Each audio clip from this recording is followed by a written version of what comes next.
রাস্তায় নেমে আজ যে ছাত্ররা ক্লিনারের কাজ করছে, তুমি আর যাই হোক তাদের বিপক্ষে কথা বলার মতো অধিকার রাখো না।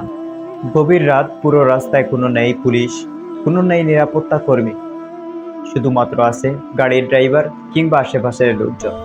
আর এখানে অপ্রাণ চেষ্টা করে ট্রাফিকের দায়িত্ব পালন করছে যে ছাত্ররা, তুমি তাদেরকে একটা বেড মন্তব্য করার মতো অধিকার রাখো না। 1 মাস, 2 মাস, 3 মাস, 5 মাসের জমানো ময়লা যারা বাজার থেকে পরিষ্কার করছে স্কুল এবং মাদ্রাসার ছাত্ররা, তুমি তাদেরকে বিপক্ষে কথা বলার মতো অধিকারও রাখো না। তুমি হয়তো একদিন কিংবা দুদিন রাস্তায় নেমেছো, 2-4টা ছবি উঠিয়ে এরপরে চলে এসেছো, কিন্তু যে সকল স্কুল এবং মাদ্রাসার ছাত্ররা অপ্রাণ চেষ্টা করে দেশের সৌন্দর্য, সমাজের সৌন্দর্য, স্কুলের সৌন্দর্য ফুটিয়ে তুলেছে, তাদের অবদান আরো একটু বেশি।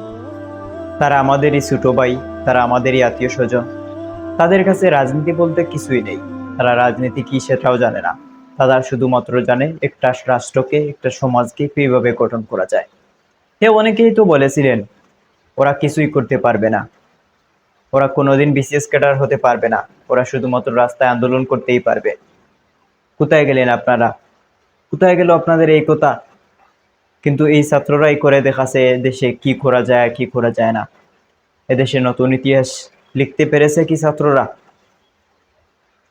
আশা করি ভবিষ্যতে এরকম কোনো কথা বলতে একটু লজ্জাবোধ করবেন, কারণ ছাত্রদের বিপক্ষে কথা বলার আগে 20 বার ভাবা উচিত, কারণ তারাই এদেশের কারিগর।